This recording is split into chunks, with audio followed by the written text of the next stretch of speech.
Hi friends, welcome to நான் ஒரு மம் சமையல். இன்றைக்கி நம்ம சிம்பிளாக ஒரு மஞ்சள் பூசணிக்காய் கூட்டி எப்படி வைக்கலாம்னு சொல்லி பார்க்கலாமா? இப்போ கடாயில் நான் 2 டீஸ்பூன் ஆயில் விட்டுருக்கிறேன், 1/2 டீஸ்பூன் கடுகு சேர்த்துருக்கிறேன். ஃபஸ்ட்டே நம்ம சேனலில் பார்க்குறவங்க சப்ஸ்கிரைப் பண்ணிவிட்டு பாருங்கள். இப்போ நான் இது கூடவே காஞ்ச மிளகாய் 2 எண்ணம் போட்டிருக்கேன் உடைச்சி. இப்போ இது கூடவே இடித்த பூண்டு அதை தட்டி நான் அதில் ஆட் பண்ணியிருக்கிறேன். அப்புறமா கொஞ்சமாக கருவேப்பிலை, இதை 1 டைம் இப்படி கலந்து விட்டுடுங்க. அதுக்கப்புறமா நம்ம பொடியாக கட் பண்ணி வச்சுருக்கிற மஞ்சள் பூசணிக்காய் அதை நம்ம இதில் ஆட் பண்ணலாம். ஆட் பண்ணிட்டு நல்லா கலந்து விடுங்க. நம்ம இதில் தண்ணி எதுவுமே நம்ம சேர்க்க போகிறதில்ல. அந்த மஞ்சள் பூசணிக்காயிலேருந்தே நமக்கு தண்ணி இதில் வரும். அதனால் இதில் தண்ணி எதுவுமே நம்ம ஆட் பண்ண வேண்டாம். நல்லா கலந்து விட்டுடலாம். நல்லா கலந்து விட்டுட்டு நம்ம ஒரு 5 மினிட்ஸ் அதை மூடி வச்சிடலாம், லோ ஃப்ளேமில் வச்சுட்டு.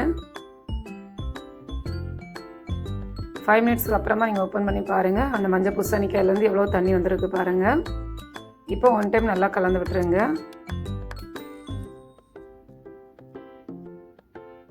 மஞ்சள் பூசணிக்காய் நமக்கு சீக்கிரமாக வெந்துடும். இப்போ இதில் தேவையான அளவு உப்பு ஆட் பண்ணிக்கிடுங்க. உப்பு ஆட் பண்ணிவிட்டு கலந்து விடுங்க.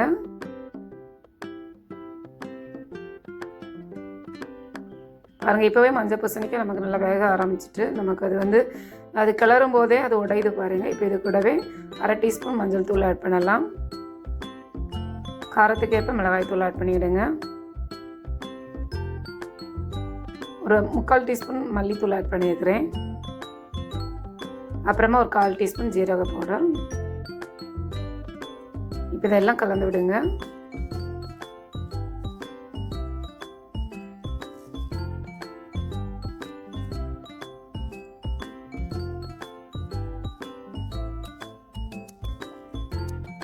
பார்த்துருங்க, மசாலா எல்லாம் மஞ்சள் பூசணிக்காயோட சேர்ந்து வரணும். அதனால் அதை நல்லா கலந்து விட்டுடுங்க.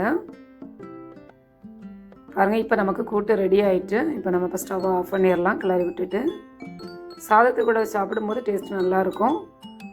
இப்போ நான் இதை இன்னொரு பவுலில் ட்ரான்ஸ்ஃபர் பண்ணுறேன். பாருங்கள், சூடான மஞ்சள் பூசணிக்காய் கூட்டு ரெடி ஆகிடுச்சு.